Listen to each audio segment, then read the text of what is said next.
vote for me. And, you know, I spoke to Doug, but I didn't speak to him about, I mean, never had a problem. And I was really saddened by his passing and was thinking about not even doing the speech in his honor. But then I decided that I have to do it in his honor. I'll do it in his honor because he would have wanted it that way. He would have wanted it that way. He would have said, do that speech. Are you kidding me? Do the speech, big guy. But he was a fantastic person. Man, that was a quick one. I don't know quite yet what happened, but boy, it's a tough one. He was just with us. He was our friend, all of us, every one of us. And I also want to send our best wishes to Congressman Jim Baird and his wife, who are recovering from a car accident. They're going to be okay, but they had a pretty bad accident. And we're praying that they get out of that hospital very quickly. He's going to be fine. She's going to be fine, but it was a bad accident. And I want to thank the man who has been central to so many of our triumphs. He really has been. He's the guy that would call me to make those calls all the time. He's always working. And he's a nice person. You know, he's a high-quality person. But I want to tell you, he's a very tough cookie. I've seen both sides. Not often do I have to see the other side, because he's just, by nature, he's a very fine, religious. I like that. He's a religious person. I like that. I like religious people. It usually means they're more honest. Sometimes it doesn't happen that way. I've had some real religious ones that did numbers on me, and I said, I'm going to get them someday. They got me by surprise, but it's usually good, okay, right? And his name is Mike Johnson, Speaker Mike Johnson.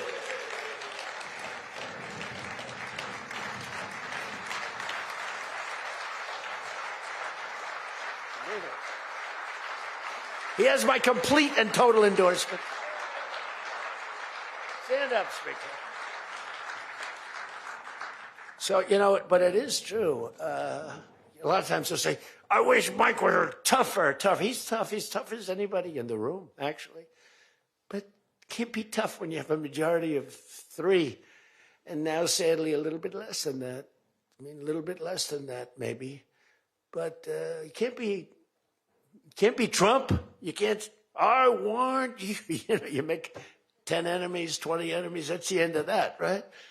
Everybody loves him. I would say there's one person he's given up on. I mean, I think he just gave up on this guy. He's so bad. He never votes for us. But no matter how good, he won't vote for us.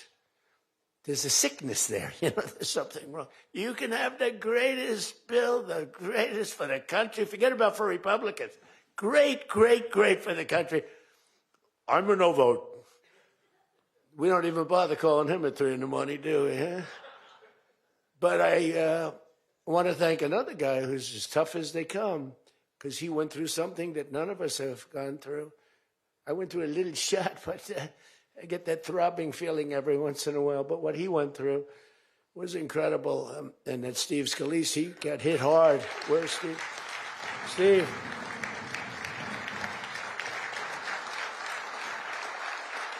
He's a tough cookie. He was dead. I went to the hospital. His wife was crying so much. He was a mess. Oh, yeah, she loves you. That's the only thing I learned about Steve, that he has a wife who loves him. Because I've gone to hospitals where guys are in bad shape, and the wife couldn't care less. She's waiting. She's looking for the next guy. Who's the next guy down the pike? Who the hell is the next guy? He's died. I said, it's so bad. Oh, yeah. I had one where the dog died and the husband died at the same time. I said, it's so sad. Yes, I love this dog so much. She couldn't give it, and the guy left her a fortune. Can you imagine? I shouldn't have left her anything, but she was much more concerned. It's true. Oh, the dog was devastated. The husband, he was like an afterthought. Your wife loves you, Steve. She's a great wife. Another one who has a great wife, Jackie, is Tom Emmer, right? Look at you. You have a great wife, but you haven't been tested like these guys. You haven't. We don't want to test her, right? She's incredible.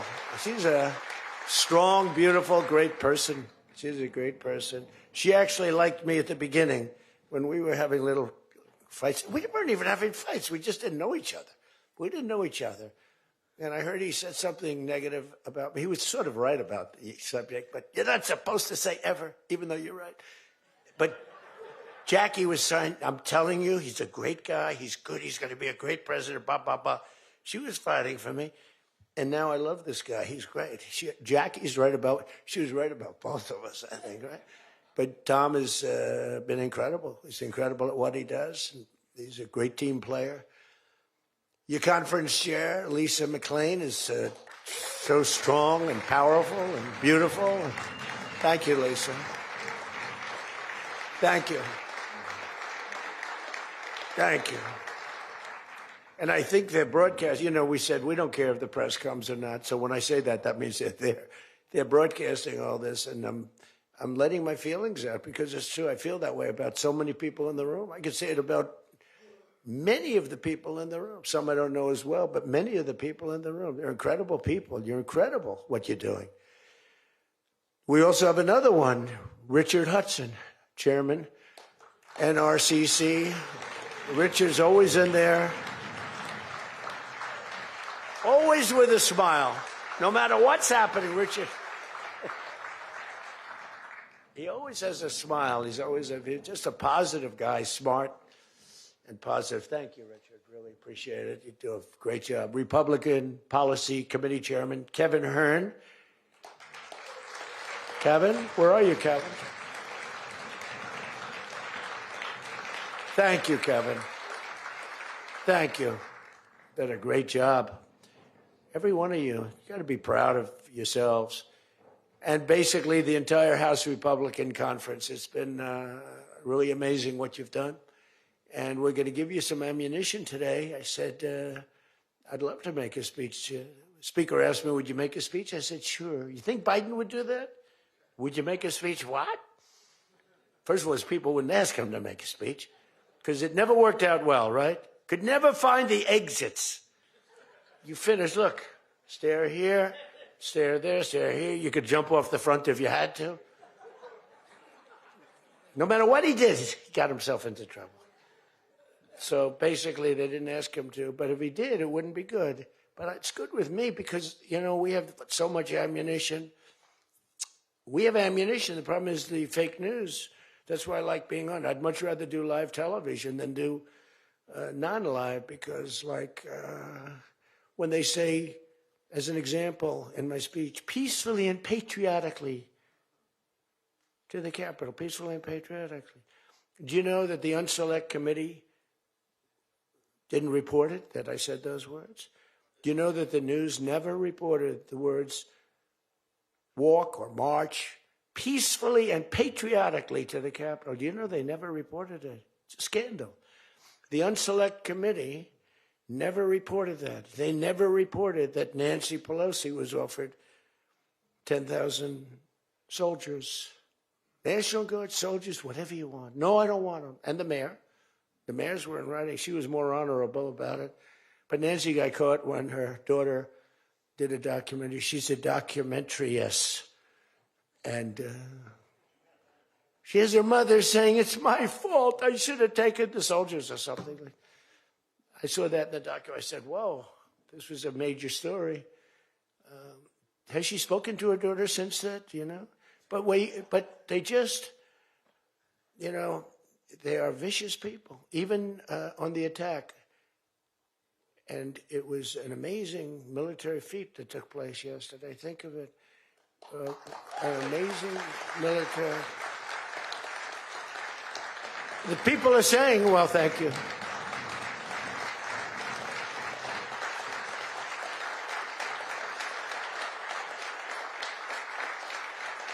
People are saying it goes down with one of the most incredible. It was so complex. 152 airplanes, many. Talk about boots on the ground. We had a lot of boots on the ground. But it was amazing. And think of it, nobody was killed. And on the other side, a lot of people were killed. Unfortunately, I say that, soldiers. Cubans, mostly Cubans, but many killed. And they knew we were coming, and they were protected, and our guys weren't. Our guys are jumping out of helicopters, and you're not protected, and they were. But it was so brilliant. The electricity for almost the entire country was boom, turned on. That's when they knew there was a problem. There was no electricity. Caracas said, there's no electricity. It's not a, the only people with lights were the people that had candles. It was just off. So we sort of got them a little by surprise, but it was brilliant tactically. It was an incredible thing. But I watched where Schumer, he's such a bad guy. I mean, I've known the guy for a long time, and he's such a bad guy. You know, at some point they should say, you know, you did a great job. Thank you. Congratulations. Wouldn't it be good? I would say that if they did a good job. Their philosophies are so different. But if they did a good job, I'd be happy for the country. They've been after this guy for years and years and years. And, you know, he's a violent guy. He gets up there and he tries to imitate my dance a little bit. But he's a violent guy. And he's killed millions of people. He's tortured. They have a torture chamber in the middle of Caracas that they're closing up. But he's tortured people. And now what they do, the radical left, they actually have people, and it's hard to get them. They're all paid people. Most of these people are paid. You know they're paid when they have brand new, beautiful printed signs by like the highest quality printer. And you have a woman, free Maduro. And the sign is before we even did the attack. You know, free Maduro. Why do you want him freed? I don't know, but he should be free. Oh, she reads the sign. What does that say? It says free. Well, that's what I believe. And, you know, you see the sign. It's like, Lisa, we should all have quality signage like that. The one thing I want their sign maker. The guy is great. He does beautiful signage. You know, the old days was better when they used to write out their own sign, wasn't it? They'd make a sign in the basement. They'd have an old broken board holding up a sign, and it's made with a magic marker, sloppy as hell, and it meant something. But today, when you have that yellow and black, they should use different colors a little bit. But the yellow is a beautiful shade of yellow. No, I want to find out who that is. I want him to work for the Republican campaign. He's much better than our guy, whoever the guy is. But the United States proved once again that we have the most powerful, most lethal, most sophisticated, and most fearsome. It's a fearsome military on planet Earth, and it's not even close. You know, I've been saying it for a long time. Nobody can take us. Nobody. We don't want to have it. We don't have a discussion, but you read all and you see everything else. Nobody could have done that. Nobody has our weapons. Nobody has the quality of our weapons. The problem is we don't produce them fast enough. We're going to start producing them much faster. We're going to be very tough on the companies. We have the best weapons in the world, but it takes too long to get them, including allies. When allies want to buy them, they have to wait 4 years for a plane, 5 years for a helicopter. We're not letting that happen anymore. We're telling our defense contractors, you're going to start building faster. You know, guy makes...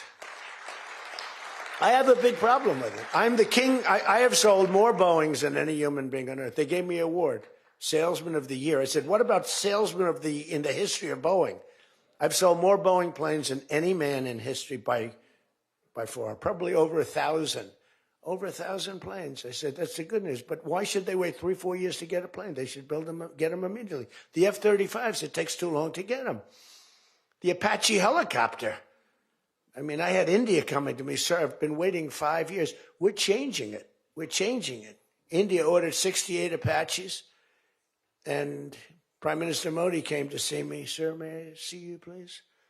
Yes. I have a very good relationship with him. He's not that happy with me because, you know, they're paying a lot of tariffs now because they're not doing the oil, but they are. They've now reduced it very substantially, as you know, from Russia. We're getting rich because of tariffs, by the way. I hope everyone understands that. They hate to report. We're going to have over $650 billion poured into our country or coming in shortly because of tariffs. You know, they're finding all of these pockets of money. A couple of weeks ago, sir, we're off by $39 billion. Oh, is that good or bad? Meaning, do we have it or are we short of it? Sir, it's $39 billion that we can't account for. That means we have an extra 39. Yes, sir. I said, well, what are you saying? We just don't know where it came from. I said, check the tariff shelf. Sir, that tariff doesn't start until September. He said, no. It started about a month and a half ago. Check it. Comes back 25 minutes later, sir, you were right, it came from tariffs. This never happened to us before, where we find plus 39 billion, not million, plus 39 billion. They were missing. We've taken in $650 billion or shortcoming, and that's because I'm being nice. If I want to be, and we have national security because of tariffs. And frankly, we have a big Supreme Court case. I hope they do what's good for our country. I hope they do the right thing. The president has to be able to wheel and deal with tariffs. Now, if you have the right president, it's good. You have the wrong president, if you have the wrong president, nothing's good. Tariffs are the least of your problems. We found that out for 4 years. We had the worst president, did the worst job. They had the worst policy. We have to even run against these people. Now, I won't say cancel the election. They should cancel the election because the fake news will say, he wants the elections canceled. He's a dictator. They always call me a dictator. Nobody's worse than Obama and the people that surrounded Biden. Not Biden. I don't think it was Biden. He didn't know what the hell was going on, okay? The election was rigged. He had no idea what happened. He still doesn't. The auto pen. And by the way, you ought to make a big deal out of the auto pen. The auto pen was your president. Because most of the things were signed by auto pen. And you're not allowed to do that. I signed very little. Now I just sign everything because it's just so crazy. But, like I had the other day, we elevated a general to 4 stars. I think you should sign that. That's a big deal. A general did a great job, was elevated to 4 stars. And I had the general in, and I signed it in front of him, held it up. You got to sign that. You can't give it to an auto pen. And you can always tell an auto pen. One thing, it has 2 little tiny dots. You know that? 2 little dots. You know what that's from? 2 pins. They go bing, bing. They're wonderful things. But you got to sign it. And the law is you have to sign it. If somebody's, telling the auto pen person, he has to be authorized by the president of the United States. Well, he wasn't. The guy barely knew the president. How many times did you speak to the president, right? He said 2. And they just spoke about the weather. It was like this. But he was never authorized to sign. And I think 95% of the things were signed by auto pen. You can tell because the auto pen is a nice, clean signature, and his signature's a mess. The only thing he signed was, which is nice, was Hunter's pardon. That's the only thing that we can find that he signed. Most of it he didn't sign. So somebody's sending papers to sign, and he wasn't the president. First of all, the election was rigged. You ought to have voter ID. You ought to insist on it. You ought to insist on it. Can you imagine? In California, they not only don't have voter ID, but if an official at the voting booths, which they don't have, by the way, because it's all mail, if an official, a voting official, even asks somebody for voter ID, sir, would like to see your identification. Do you come from our country? They put him in jail for tampering with the election. Okay? We got to straighten this out before it gets too crazy. California is more corrupt than any place. California is more corrupt than Minnesota. And I won Minnesota. Well, Tom's going, I think so. Well, it's close. It can't be proportionately, probably nothing's more corrupt, right? We got to win something. Yeah, right. He says you got to win. I'll tell you what, I did great there 3 times. I was surprised 3 times. Those elections are corrupt. They got you 1 time, too. But I heard a long time ago, but they got you. But they got to straighten those out. But we have to have voter ID. And, when you confront a Democrat about voter ID, like in a debate or something, I said it a couple of times with Biden, and they're very embarrassed when they say, we want voter ID, voter identification. The only reason somebody doesn't want that is because they want to cheat. Our elections are crooked as hell. And you can not only win elections over that, and not only win future elections, but you'll win every debate because the public is really angry about it. And you ought to pass the SAFE Act, or whatever you're going to call it. Are we going to SAVE Act or the Save America Act? I think we're going to change the name a little bit. You're going to put that up for a vote? I think everybody in this room certainly should do it. And it's a bad vote for them because they're voting against things like voter ID and other things that are almost equal to voter ID. But when somebody says, no, we don't want voter ID, that means they're crooked. And the public understands it. You win elections with that. But I think it would be really important, Save America Act, if you would put that up for a vote. It's got my total endorsement. And all it is common sense things about the election. And they'll fight it like crazy because they cheat. That's the only way they can win. When you have policy so bad, when you have policy with men and women's sports, and they fight like hell for it. They still are. I saw the other day a person that you know very well, a congressman, was fighting like hell. And, you know, I was out the other day with somebody, and I was with an ex-football player. The guy was massive. His leg was like this. And a young woman who plays flag football. And she's very good, supposedly, as an athlete. She's smaller than this guy's leg. Okay? And if they were playing football together, he wouldn't even have to run. He could just keep walking. They couldn't take him down. You know, he can't even believe it. But there are so many. They had a race, a long-distance race. They had champion men, women, you know, one of those marathon deals. The man finished 5 hours and 14 minutes and 36 seconds sooner. He beat the champion woman by 5 hours. It's so demeaning to women. It's so ridiculous, right? It's so ridiculous. The weightlifting, take a look at the weightlifting records. One record stood for 18 years, and it was broken by 112 pounds. They couldn't get 1/8 of an ounce, you know? They'd put an 1/8 of an ounce on. Then she's going to break the record for her mom, who's sitting in the front with her father. I'm going to break it. And she's out there. We're adding 1/8 of an ounce to each side. This record has stood, ladies and gentlemen, for 18 years. But she's going to do it. She's looking to get into the Olympics, right? And she gets up, and they put a little tiny thing like this, little thing. And my wife, by the way, my wife hates when I do this. She said, you know, she's a very classy person, right? She said, it's so unpresidential. I said, but I did become president. She hates when I dance. I said, everybody wants me to dance. Darling, it's not presidential. She actually said, could you imagine FDR dancing? She said that to me. And I said, there's a long history that perhaps she doesn't know. Because he was an elegant fellow. Even as a Democrat, right? He was the attack by Japan, you know, he was quite elegant. But he wouldn't be doing this.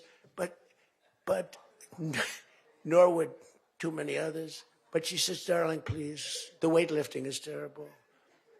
And I have to say this, the dancing they really like. She said, they don't like it, they're just being nice to you. I said, that's not right. The place goes crazy. They're screaming, dance, please. But the weightlifting, but no, the girl gets up. And you see, I want to be more, but I have somebody watching. I want to be more effusive. I want to really, yeah. But she gets it, and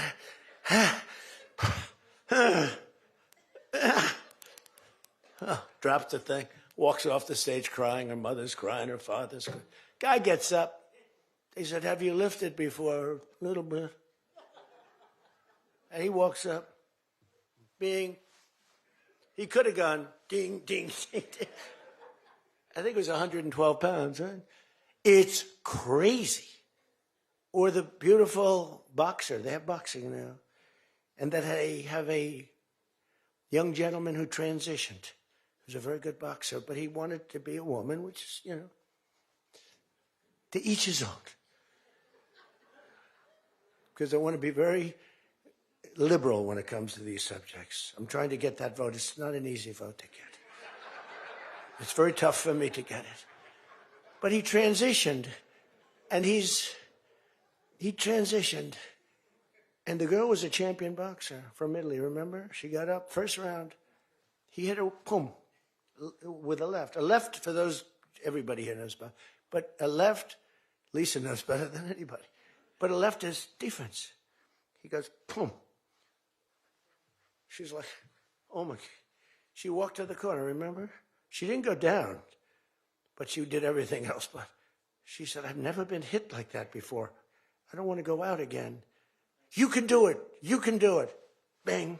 She walked off. She said, he happened to win the gold medal, that young woman. He won the gold medal. There were two transition people. They both won gold medals. The whole thing is ridiculous. You have policy on your side. They don't have policy on your side. Right? You have policy. And I saw this guy fighting like hell. The swimming records is ridiculous when you look at the swimming, any records. It's crazy. And it's so demeaning to women. Women are and for a long time, they refused to talk about it. They were embarrassed to talk about it. Now they do talk about it. They talk about it openly. But they have the worst policy on everything, open borders. We want open borders. They still want an open border. We did the greatest job ever on borders. And I think they forgot it. My guy said to me today, I have a great guy, Ross. He's the greatest speechwriter. He said, sir, let's not mention the border. Nobody cares about the border anymore. Can you believe it? This was the biggest, this was the biggest thing there was. It says to me, nobody cares about the border because it has a shelf life. I fixed the border. I fixed it in my first term, but now I really had to fix it. It was much worse, when I came into office. Millions and millions of people were pouring into our country. And I fixed it. And my guy, who's incredible, says, people don't want to hear it, sir. You've done that. The problem is people forget that I did it. They totally forget. They were talking about the other day, we don't like Donald Trump on this. We don't like Donald Trump on that. And somebody just out of the blue said, well, he did an unbelievable job. Who cares about that? They're saying, that's been done. What do we do about that, Mike? Everything you do. It's almost like, what have you done lately is the way you have to run your life. In other words, I could have the most unbelievable 4 years, and I guess I'm not allowed to run. I'm not sure. Is there a little something out there that I'm not allowed to run? But let's assume I was allowed to run. I could have, there's going to be a constitutional movement. No, I could have the most unbelievable 4 years. Everything was great, but in the last week, I made a little slip up in something, and you lose the election. It's like, so we can't let them forget that we did such a great job on the border. By the way, Venezuela, everyone, they're marching in the streets. They love it, except in New York. I mean, where they find these people? These people, they're not these people are a mess. I know it's not nice to say that. These people are a mess. Where do they find these people? They're the worst looking people I've ever seen. They got hats that are all frayed and they look like, they're all paid.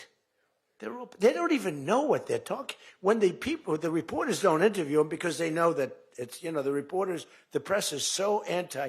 It's hard to believe the press could be so anti because it's all common sense. It's not, we're conservative, whatever. Doesn't matter. We're all common sense people. It's not even conservative. It's common sense. But the press has no credibility whatsoever. Think of it. I got 97% bad stories on one network, 93% on the other, and I won in a landslide. You know what that means? The press has no credibility. That's all it means. And we got to keep it that way. So I don't talk too much about the swimming, the weightlifting, the boxing. I don't talk about it. You know why? I want to start bringing it up about a week before the election because I don't want them to correct themselves. I don't want them to say, we've decided that we don't want to have men playing in women's sports. That'd be a devastating blow for us. Because that's, they say it's an 80-20. No. It's about a 98-2 issue. We've decided that we will not have open borders where the entire world, from the Congo, prisons from the Congo, these are extraordinarily tough people. These are people that make our motorcycle gangs look like fine young men. Okay? Our motorcycle gangs are wonderful people by comparison. No, they come in from prisons in the Congo. They come in from prisons from all over the world, but in particular Venezuela, Tren de Aragua. Tren de Aragua comes in, and Tren de Aragua, they say it's the worst gang in the world. It makes our gangs look like little sweethearts. It makes our gangs, you want to take them out to dinner, they're so nice. They cut off the fingers of people. One guy makes a phone call in Colorado. The governor stinks in Colorado. He's no control. So Tren de Aragua, they don't want to do anything about it. So ICE has to go in and take them out because the governor doesn't want to do anything. But they make a phone call. They've taken over my building. The landlord's calling. They took over his building. So the governor doesn't want to do anything. But he calls the police, the guy. They come in. Did you call the police? This is Tren de Aragua. We're talking to the man that owns the building. Did you call the police? Yeah. Boom, they cut off his fingers. If you call him again, the next time your hand comes off. Can you believe it? The guy's walking around, his fingers were cut off. And these are the animals that we're throwing the hell out of here. Washington, D.C. is now the safest city in the country. And you people know that better than anybody because you were, I mean, think of it. You're in Congress. You're respected people. You're afraid to walk outside. Washington, D.C. Now, we had a terror attack 4 weeks ago, and one person's looking down from heaven, and the other one is actually recuperating and going to make it, I think, but really badly hurt. Really badly hurt. Most positive mother I've ever. No, my son's going to be fine, sir. The mother was telling me that the night of the attack, I went just like I went to you. I spoke to this incredible woman. Sir, everyone's praying for my son. He's going to be fine. The doctors thought she was, just hoping against hope. There was no chance. And 2 weeks ago, he got up and started walking around. It's amazing, actually. So maybe some really bad. It looks like he could be okay. He's going to have pretty bad after effects. But that was a terrorist attack on people that are doing a great job. And it could have been anywhere. But we haven't had a murder. We would have, on average, 2 murders a week in Washington. I don't even like talking about it. Two murders a week in Washington, D.C. We haven't had one in 7 months. People can walk out now. You can walk down with your wife down to the restaurants, which are booming, by the way. I mean, if you go back to before I got in, and we did a pretty good job 4 years ago, but it was never this, in my first term. So when we were during the first term, we were pretty good, but it wasn't like that big of an issue. It became a big issue because people were being mugged all over the place. We had a couple of people working in the White House that were killed. We had one guy waiting for his wife in a car. They said, "Get out of your car." He said, "Well, I'm waiting for my wife." They blew his head off. The wife is walking up to the car. Animals. And then they get angry when I say, "They're animals." Nancy Pelosi, "They're not animals, they're human beings." No, they're not. This is another thing. That's a 98-2 issue also.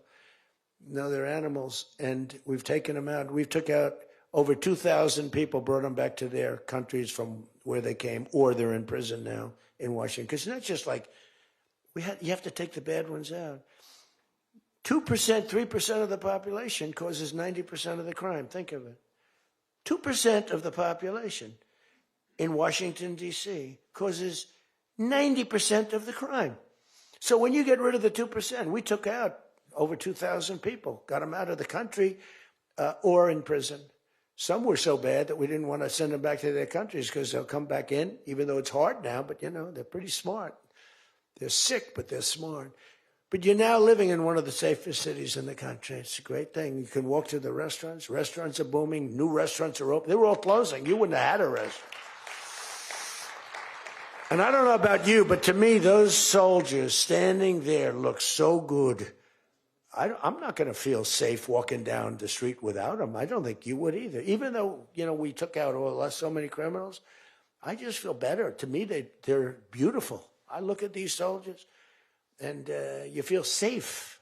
You feel safe. I don't think if we took them out, even if the crime wasn't much, it would definitely be more. We did a great job in Chicago.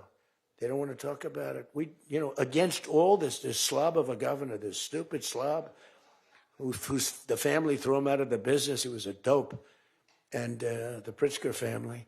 But they threw him out of the business. And the mayor, he's a low IQ person, extremely low IQ. We should give everybody, like, these competency tests, right? the cognitive, they call it cognitive. You know, I'm the only president that went for cognitive. I think every president and vice president should be forced to take cognitive exams, mental tests, like, are they intelligent? Wouldn't it be nice? Do you think Walz could pass a cognitive test, as an example? Do you think Kamala could? I don't think Gavin could. He's got a good line of crap, but other than that, he couldn't pass. I mean, here's a guy who didn't want to have water coming down from the Pacific Northwest. Why? You know, they have a little tiny fish, this big, it's a little tiny fish. Not doing well. You know why? No water. They're sending water. It's too much. It's killing the fish. So they cut it off. And then they have 25,000 houses burned down. They don't know why. No, I think, I believe in it. I'm the only one that took a cognitive test. I do, it's the worst. If I don't do a medical exam, because I've had times where I went longer, because I'm busy. If I don't do a medical exam, they say, Trump's not doing an exam. There must be something wrong with him. If I do the exam, they say, why did he do this? Why did he do this part of an exam? He did too much. There's something wrong with him. Do you remember there was a period, Mike, where I had 32 days in a row I did one press conference, 2, 3, sometimes 4. I do them behind the desk. I don't even just do it. I do press conferences. But I do many press conferences. So in 32 days, and then one day, just one day. This is 32 days in a row. Must be some kind of a crazy record. Then one day, do you remember I didn't do one? Because I took Kai, my very brilliant golfer, beautiful young lady who swings the club so beautifully. She's a great scratch golfer and loves playing. Grandpa, would you take me to play golf? So I ran, I play golf in like record. I play speed golf. It's better that way. You know the expression? Miss it quick. No, I play speed golf, but I'm a good golfer. Everybody knows. Anybody that I've beaten in this group. But I love to play golf, but I don't get to play much. But I took off 2 hours, and the press couldn't find me. But they knew I was there because they follow me. And I was getting, are you okay? Guys are calling me up. Some of the guys in this room. Sir, are you okay? Yeah, what's the problem? There's a report, sir, that you're no longer with us. Remember that? No. The report was that I don't want to use the D word. It's such a horrible word. Dead. I don't like that. There's a report, sir, that you're no longer with us. I said, well, I just hit a 280-yard drive. This isn't bad. And, it's one of the, and it took me a couple of weeks to get that one straightened out. The new one is they did a report in the fake news New York Times where I worked this day from early in the morning till late in the evening, but we don't give out a full schedule. It's like who the hell wants to give out a schedule to these people? But it's all work. And this, in particular, this day was brutal. I never got to leave the seat. You couldn't do anything. It was just one after another after another. And this went on from early in the morning till late in the evening. And my people gave out a report. He had lunch. They show a report, lunch with somebody. And they did a story. Donald Trump is slowing down. He only had lunch. And then he went back up. And they said, that's malfeasance, whoever did, right? No, it's terrible. I was actually more angry with my people than I was with the New York Times. But they wrote a story. And it takes you a period of time to recover from these hits. And it's almost no matter what you do, but you have to keep a positive eye. But we have a fake press. We did a thing that's so incredible on medicine that nobody has ever done it. Reducing favored nations, most favored nations, we reduced the cost of medicine at levels that have never even been dreamt of before. We should win the elections on just that thing if we did nothing else and went home. Go home We did favored nations where we're bringing down the price of a pill. As an example, in London, the pill sells for $10. In New York, it sells for $130. That's 13 times as much. Most favored is, I want to pay what the lowest nation in the world is paying. Everybody knew about it, but nobody had the guts or the stamina to do it, or the respect from other nations, but I do. And then you also had to get the drug companies. The drug companies were not easy, but they were much easier compared to the other nations. So the other nations used to tell the drug companies, we're not going to pay more. You kept it for years, the same price. Everything, we just kept going up, up, up. And finally I had the drug companies, and I said, listen, fellas, you can't do this. Can't do it anymore. I'm not going to let it. We're going to do it, and you're not going to do it. And I did things to them that were brutal, but I really found out it was the nations that were so tough.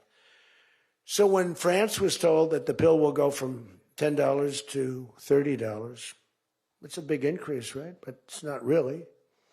And that ours would come down from $12 or $13 down to $30. So theirs would go from 10 to 20 or 30, and ours would go from $13 down to, meaning $130 down to 20 or 30.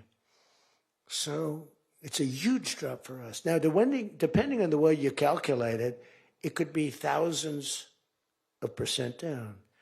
It could also be 90% and 80%. You know, there's two ways of calculating. I don't know if you know. They said Donald Trump exaggerated. No, there are two ways of calculating it. But calculate it at 80, 90%. But the other way is more accurate, like 900%, because that's what it really is. But there are two ways, but use to be generous, 90%. There hasn't been a reduction in 28 years, except for the 1 year where I got it down 1/4%, and I had a news conference. I was so proud of myself.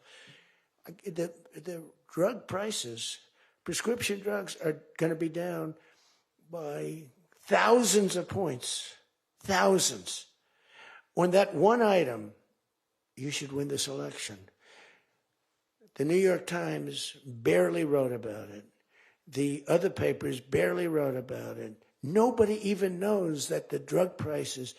Now, people will say, you don't mind if I don't read this crazy teleprompter, do you? Because, do you mind? Because I have, it's called standard. But these things are so important because you guys got to get elected. Because if you don't get elected, we have a country that's going to go to hell. So we can't play games.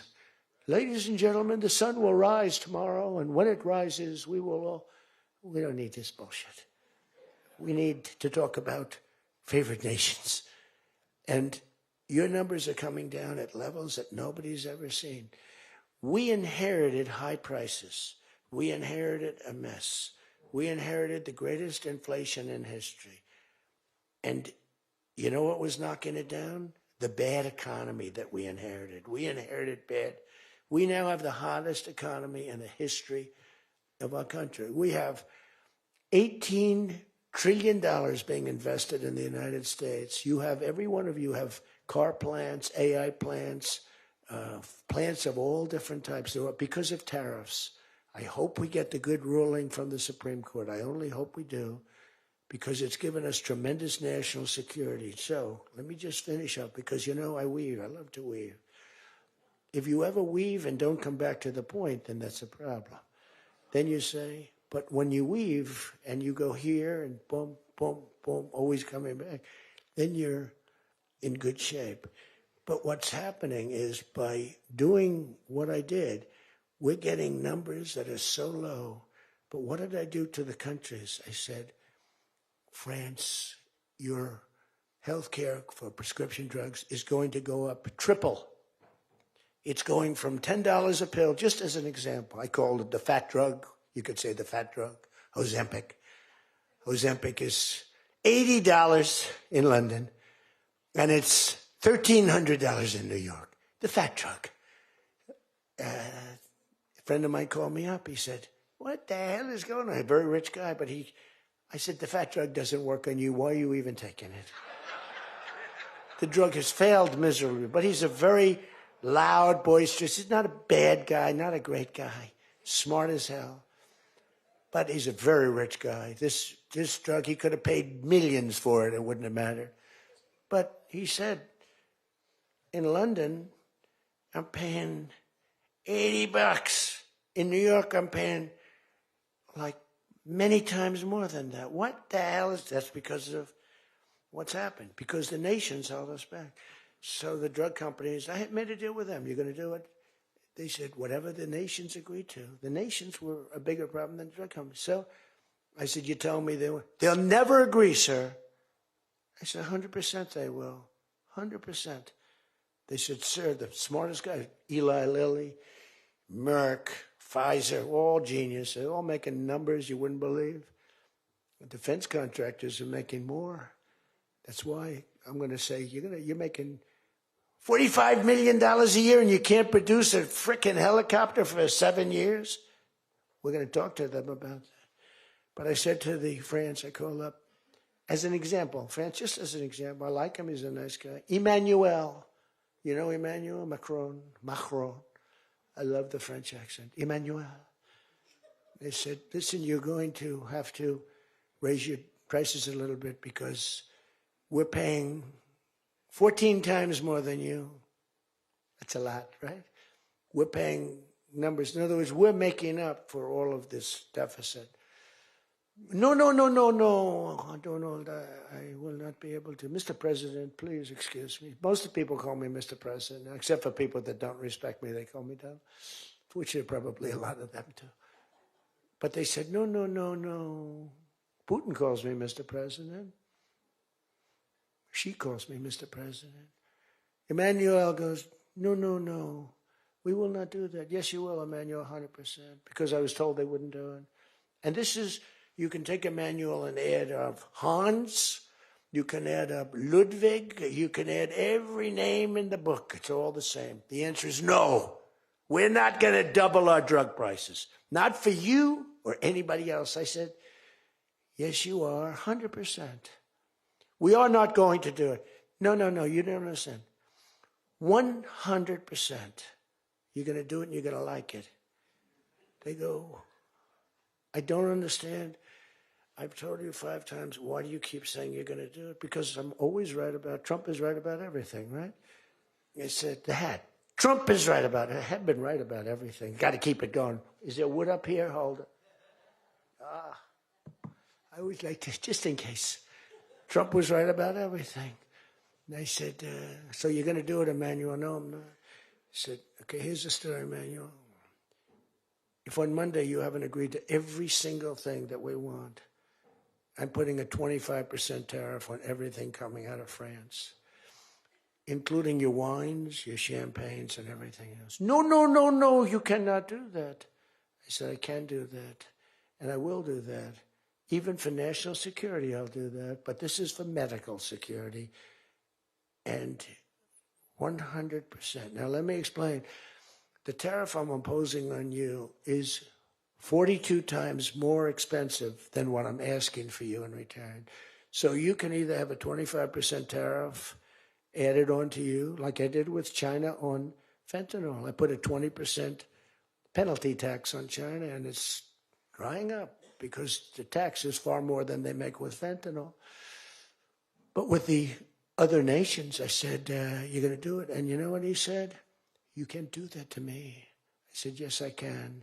Don't worry about it. It's not going to be that bad. You just have to explain it to your people, your 39 million people, that, by the way, don't vote by mail. They vote on paper ballots. They tried voting by mail, and there was fraud all over the country. We're the only country that votes by mail, essentially. You know that, right? You know, Speaker, that's another thing. We're the only country that's stupid enough to vote by mail. Even Jimmy Carter's commission said don't do it. But just to finish so that you won't say he wanders. Emmanuel said to me, Donald, you have a deal. I would love to increase my prescription drug prices by 200% or whatever. I would love to do it. It'd be such an honor. Whatever you want, Donald, please.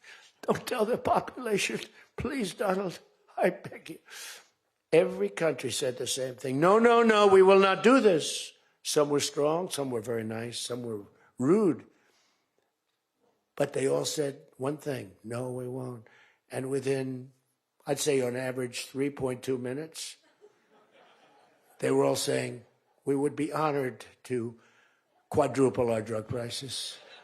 So we would be honored to quadruple our prices if that's what you like. We want to make you happy. Okay. Therefore, I will not charge you a tariff, and you're going to increase your drug prices by 3 times what they were paying 2 days ago, right? And we have now favored nation. You think Biden could do that? I don't think so. Think Biden ever thought of it? Now, everybody's wanted favored nations, but everybody knew it was impossible to get the countries to agree to it because they wouldn't have done. And they've been doing this for 40 years or whatever it is. We were subsidizing the entire world. That's just one of the many things we're giving. But you should take that thing. That's going to save. Now, that also, when you add that to healthcare, your drug prices are much lower than what you projected. So we're going to reduce healthcare by a lot. One other thing on healthcare, it's never been our issue. It should be our issue. We had a very nasty vote from a couple of people. I guess Collins, I guess Lisa Murkowski, and I guess a man named John McCain. Remember? Thumbs down. You remember. He said, I'm all for 10 years he campaigned. I don't want to be nasty, but for 10 years he campaigned on Obamacare. We're going to destroy Obamacare. We're not going to do it. And then we're going to terminate it. And then, it was a little surprising. We could have had health care, good health care. Obamacare is bad. And the people understand it's bad. And the premiums are horrible. But one thing I've learned a lot about healthcare. I found healthcare sort of like not of tremendous interest, but it was very important. And I made it of tremendous interest. So I made a statement a couple of months ago because I saw the numbers. I said, boy, because, I like to see what's going on. That's one of the reasons. By the way, we set an all-time record again today. We have the highest stock market in the history of our country by far, every single month. That's another thing you should camp. They like to demean that. The Democrats, well, that doesn't mean anything. That's just, no. That means jobs, and it means 401ks, because a lot of people have 401ks. And they have, best lawyer in the room, the best, have 401ks, and they have 401ks like, I had a young policeman. I told this story twice, but it was the same thing. This was a recent case. I had a case years ago, because I had a great economy. We had the greatest economy in history during my first term. My first term was a tremendous success. But again, nobody wants to talk about that. We rebuilt our military. We did things that nobody could have done. We did a great job. This term is blowing it away. It's blowing every term. There's never been a president that had a year like this, especially a starting year. And we should win based on that too, all things.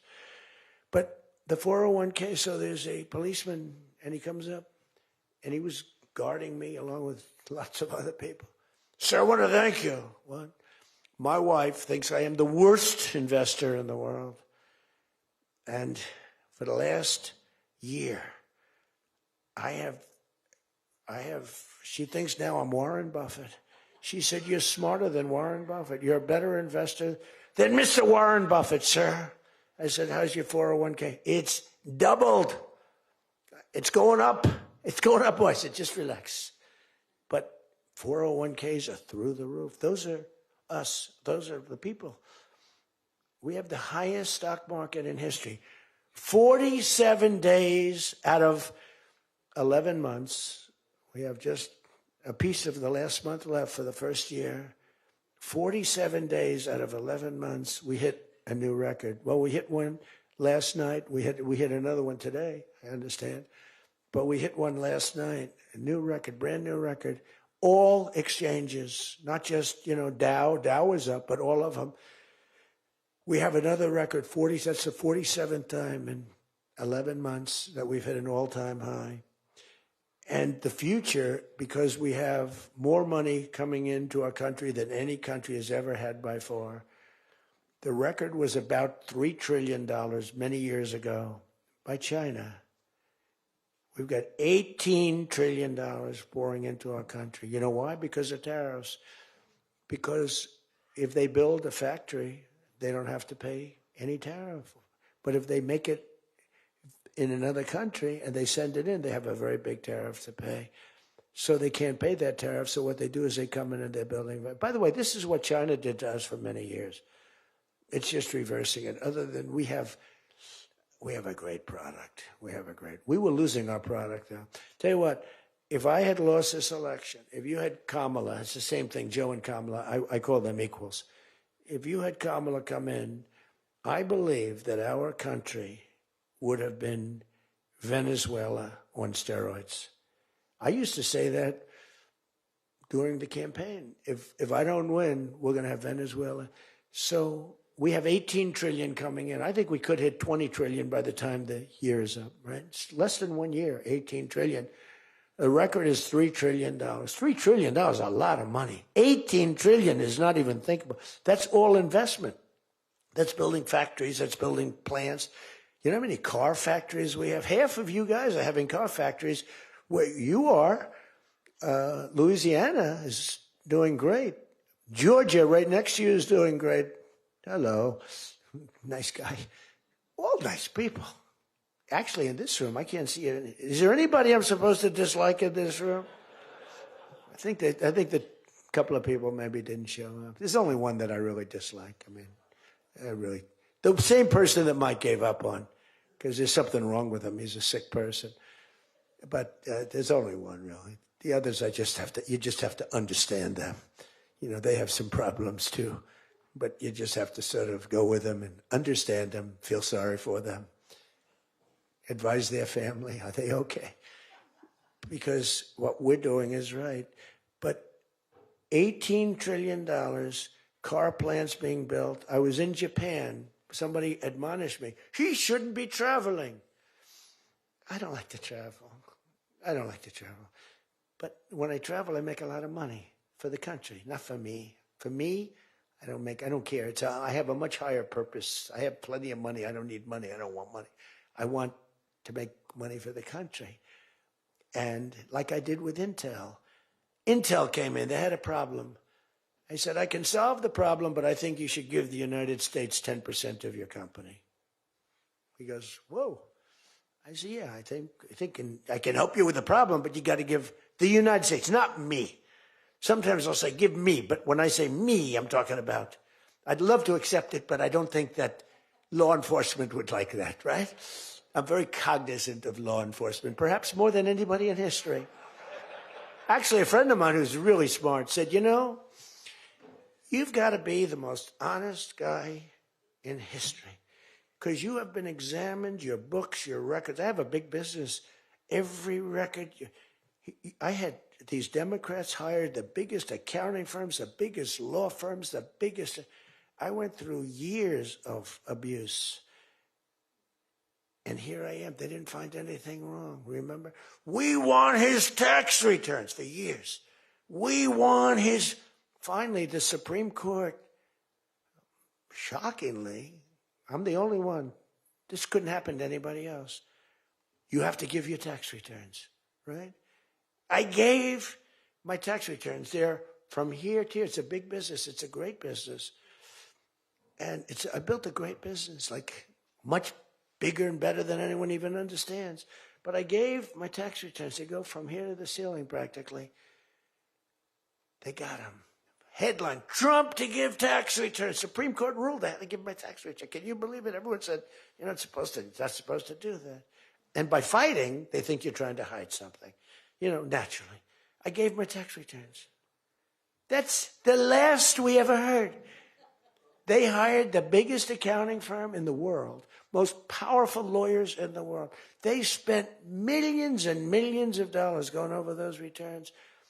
There hasn't been one story that I did anything wrong. So this friend of mine who's highly sophisticated, rich guy, smart guy, said there's nobody that I know that could have gone through an examination like that and not ended up in prison. Nobody ever had to suffer like I did. Nobody ever did that to anybody else. You know, there was an expression, Andrew Jackson was the most abused president in the history of the United States. You know who second was? This is before me. You know who second was? Abraham Lincoln. But he had a civil war. So we have to give him a pass. But Andrew Jackson was treated horribly. He was a great general and a good president. So bad that his wife died. I mean, his wife died. They were horrible. But I just saw a report came out the other day. I blow them away. He never got impeached twice. I got impeached twice on nothing. On a perfect phone call, remember? Perfect phone call. Tim Scott, who's a great guy, great, wonderful guy, South Carolina, straight guy, right? He is a good guy, good person. He's an honest person. He read a transcript. Thank goodness I had a transcript. Essentially, the call was taped because they tape calls. I didn't even know. So was that call taped? Yes, sir. I said, oh, well, bring it down. I don't even know. And we read the transcript. It was perfect. It was so good. I told Ukraine not to cheat. And if you see any cheating, report it to the Attorney General of the United States. That was my call. They said, he was trying to intimidate. All I said is, don't cheat. And we have a signed agreement that Ukraine can't cheat. You know that. It's the only country we have actually signed. They violated the agreement many times, I would tell you. You'll find out. I was right about that, too. But nobody's gotten treated. But this guy said to me, for you to have escaped. But the one thing, and I'll just end it, because Jim Jordan back there, world champion wrestler, 128-1. Whatever happened to the one guy? The Russian. He lost. How dare you lose to a Russian? Do you know the more impressive record for Jim? Because I'm a big sports person. I love sports. Jim went to high school. As in high school, he was considered like the top wrestler.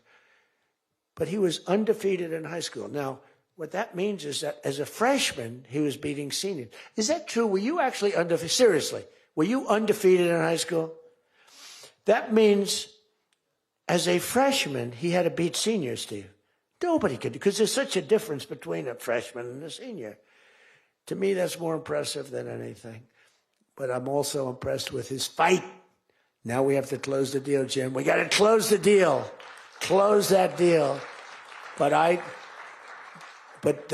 I respect. I saw Jim, and the first time I met Jim, I looked at him, and I said, tough-looking guy. But I noticed the ears, they were a little rough. They were a little bit of a rough. Some people would say a little cauliflower on that ear. They said, Jim, have you wrestled before? Yes, I did. Where? Was it Ohio State? Something like, he was an All-American at Ohio State. I said, yeah, I could sort of tell. I look at the ears and I can sort of tell. But have you had plastic surgery on your ears, Jim, now? Because they look better now than they did the first time. They've healed over the years. They've healed. Actually, now you're wrestling with probably much tougher people, the radical left lunatics, right? But anyway, so I just want to leave it by this. I want to say that you are great people. We have all of the policy. We have wonderful. Just stay together. We got a few people that make life very difficult. They don't have that. I used to say they don't have a Mitt Romney in their midst. I mean, Mitt Romney was very difficult. You know, he was almost like for them. He was on the Senate side. But we have a couple of people that are really bad. I mean, they're bad, but maybe they'll straighten out. Maybe somebody in the room can sit them down and straighten them out, because what we're doing is the right thing for the country. We're not Republican or Democrat. We're doing the right thing for the country. If you look at what we're trying to solve the health care problem. We're trying to get better health care at a lower price. I mean, that's a good thing, right? And the one thing I learned, and just in concluding, and I said it like a month and a half ago, and it was the number one thing in the country. Even the fake news covered it. They tried to put a negative spin on it, of course. I said, I read a story about insurance companies making a fortune. A fortune. Their stocks were up 1,700%. Who invested recently in a stock that's up 17? And that's because the money that they're getting from Obamacare is massive. And the government generally. That means they're making a fortune. And as soon as that, because I'm like, I have a natural, I don't want to say it again, but I have a natural business instinct. I do. I've always done things. I've done some things that people said you're crazy and I made a lot of money with. I've done a lot of things that were good. I have an instinct, right? Somebody said, he's got the best political instincts of any politician in 150 years. I said, no, I don't.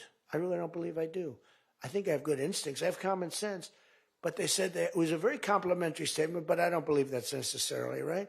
But I do have good policy. I have good common sense. And maybe they wheeled that into instincts. And I did become president, so can't be that bad. And I never did it before. Don't forget, I ran for president. I had a politician telling me very strongly, they said, sir, I've run for office 20 times and I've won 17. And I know what I'm talking about. This was at the very beginning of my first time.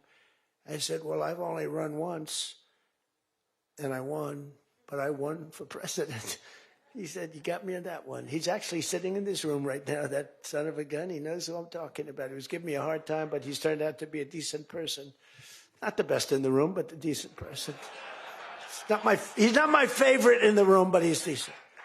But we have one thing that's really strong. Uh-oh, it's a fake news. Pulitzer Prize, right, Doug? Pulitzer Prize. He got one for the bullet. He had the bullet, but he got how many Pulitzer Prizes? 3 Pulitzer Prizes, and all talented guys. These are great guys. I don't like the people back there as well. These are the ones that take the pictures.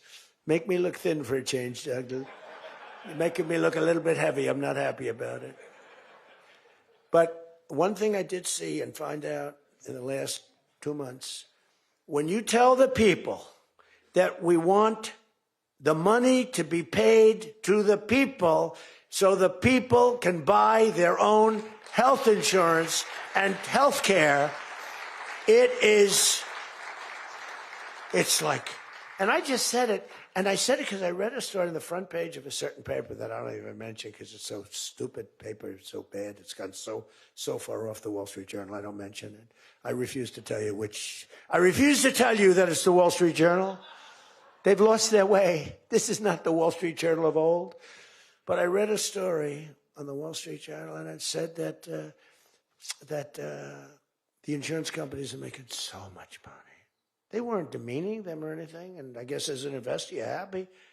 When I read that, I said, wait a minute, they're making that kind of money, and they're making it because of stupid politicians, I hate to say, that we allow them to make it. If you guys can get in a room, because, we don't have that as one of our issues. It's the only thing they have. They're lousy at it. They came up with Obamacare. We tried to fight it. We almost had it won, but we didn't get 3 votes. We should have gotten them. But here's, you want to turn this thing, you work on favored nations, you work on borders, you work on all of the things that we talked about, but now you take the healthcare issue away from them, and they want to fight it. You know why? They're all owned by the insurance companies, and they cannot fight it successfully. There's nothing they can do. That's like almost the voter ID thing. When they try and fight, I watched a guy trying to explain why we shouldn't have voter ID the other day, and the guy was a fool. He looked like an idiot. This is the same kind of an issue. Let the money go in the healthcare account or however you do it. Let the money go directly to the people. Now, you have to be a little flexible on Hyde. You know that. You got to be a little flexible. You got to work something. You got to use ingenuity. You got to work. We're all big fans of everything, but you got to be flexible. You have to have flexibility. I came out with a statement. Let the money go not to the big fat cats and the insurance companies that made 1,700% over the last short period of time. Let the money go directly to the people where they can buy their own health care. And I'm not sure that I've ever said anything that was more impactful. I say a lot of things and have a lot of good ideas. And this was an idea that, the whole world went crazy. The whole country went crazy. The world went crazy with envy. if you can somehow do that, Mr. Speaker, Tom, all of you, Steve, if you can do that, you're going to have, this is going to be your issue. And the other thing is fertilization. They're trying to hit us on fertilization. They were dead on fertilization when I got a call from a very wonderful young senator from Alabama saying they had just lost a case. And the case, I've never been met with such scorn. Friends of hers were just going crazy. And I said, explain the issue to me. And it was on IVF, the fertilization. A judge ruled against and said all fertilization places have to be closed down, like immediately. It would have been a disaster. And fortunately, I picked it up, and we owned the issue. But now I understand they're trying to make a case on fertilization. You can't let them do that. Very important issue. All of these issues are very important issues. But you can own healthcare. Figure it out. Let the money go directly to the people. It goes in a healthcare account. There are numerous things you can do, but you have to let no money for the insurance companies. You know, I'm going to meet with the insurance companies. I said, I'm going to meet with them because I met with the prescription drug companies. And that's when I found out what was going on with the fact that we were paying 10 and 13 and 14 times more money than Europe and other places. I learned that at the meeting. Now, I'm going to meet with them in a few days. I'm meeting with them all, 14 companies. I'm meeting with them all. I'm also meeting with oil companies. Let's go. You know what that's about. We've got a lot of oil to drill, which is going to bring down oil prices even further. But if you can come up with health care, remember this, where the money goes to the people, you have just owned, they can't fight it. They're owned by the insurance companies. You guys don't get money from the insurance companies. They do. They get a massive amount of money. It's their biggest donor. They're going to try and fight you, but they can't win the fight. If you explain it, the money goes directly to the people. That's going to be your issue. The other thing is energy. Your energy prices have come so far down since I'm president. And nobody wants to, I saw on television, energy prices are down 3%. No, they're not down 3%. They were $3.50 and $4. It's now $1.99 a gallon in many stations, and it's going down further. And that's like a massive tax cut. And that's the other thing, tax cuts. No tax on tips, no tax on Social Security, no tax on overtime. Now think of this, no tax on tips, no tax for seniors on Social Security, no tax on overtime. You're allowed to deduct if you buy a car and you take out a loan on the car. For the first time ever, middle-income people, all people can deduct, but they never got a deduction before like this. It's only for rich people. They got them. They have so many deductions. You're allowed to deduct the interest against your taxes. Nobody thought it was possible. It's going to be phenomenal for the car companies, but it's even more phenomenal for the people. It's like getting it's like paying half for the car. All of these things, you have so much ammunition. All you have to do is sell it. Taxes. But the one thing they know about the taxes, I call it the great big beautiful bill. I think it's even better. But the great big beautiful bill is just that. There are so many goodies in the bill, you have to get the word out. Because the people in the back of the room won't do it. That's why I love live television. Because they can't, sometimes they'll turn the camera off. But they're embarrassed when they do that. If we're going too strong and doing too well, if the lights go off, you know you're doing well. If the lights are on, you got yourself a problem, okay? I see that little red light. That light goes on. If that light, that's bad, isn't it? If that light goes off, you know that you're doing a good job because you're fighting the Democrats and you're fighting the fake news. And it's amazing that they can be so stupid. And they don't have credibility anymore, and you can beat them. I mean, it's the old thing that, never fight the news, but you have no choice because it's almost like they become radicalized. But you are fighting the news, but you can beat them. That's why I'm standing here. I mean, I had Kamala. I was beating Joe by 30 points.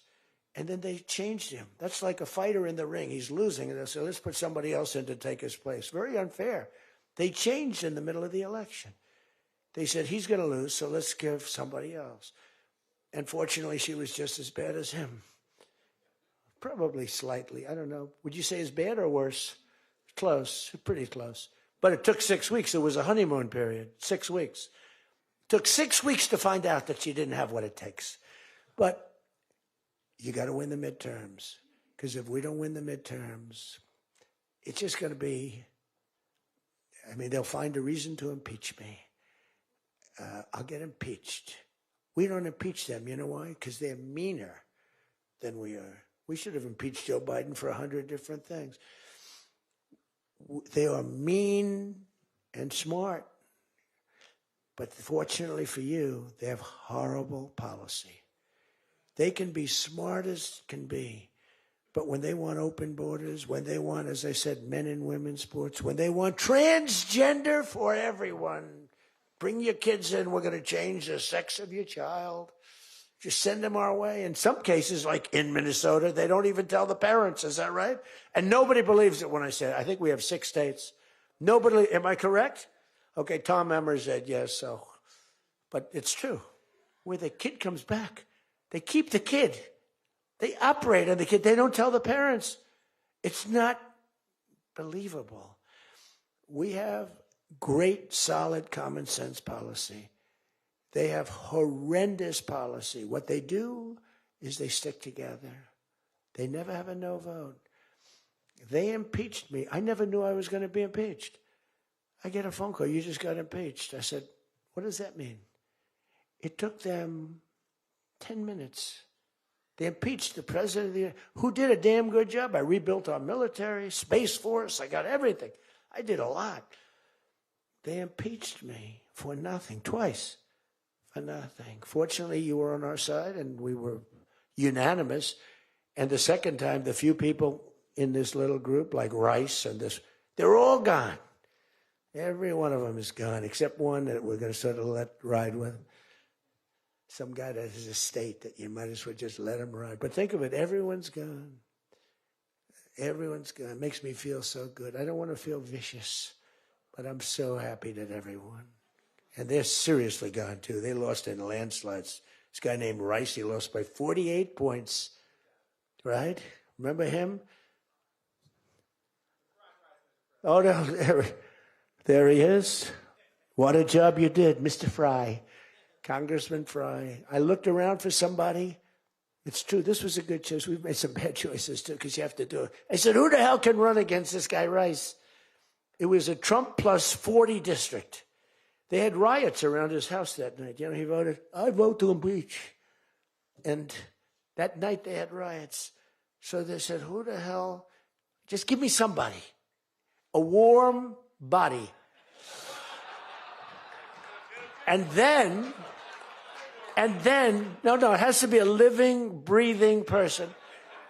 And then if I could get a genius, it would be good. And we got a guy who is so good. He's been, I think, are you happy with him? I think so. Stand up, bro. He's great.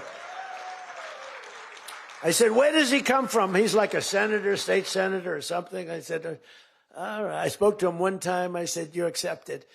But little did I realize how good he was. You did a great job. You've done a great job, and the people love him. So he has done a great job.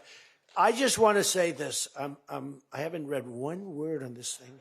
Who the hell else could do this? And I think I gave you something. It's just a roadmap, and it's a roadmap to victory. You have so many good nuggets. You have to use them. If you can sell them, we're going to win, because we've won 2 races in like 50 years. It's, for whatever reason, I don't know why, but just don't fight it. It doesn't make sense. There've been 2, and they were unusual circumstances. So whether it's a Republican or Democrat, whoever wins the presidency, the other party wins the midterm. And it doesn't make sense, because we've had the most successful year probably in the history. They say, and now you add what happened essentially yesterday, we've had the most successful first year of any president in history. And it should be a positive, and make it a positive. So With that, I leave you. I do. And I started by saying I love you all, and I'll end by saying I love you. You're amazing people. What you do for this country is incredible. And thank you all very much. Thank you.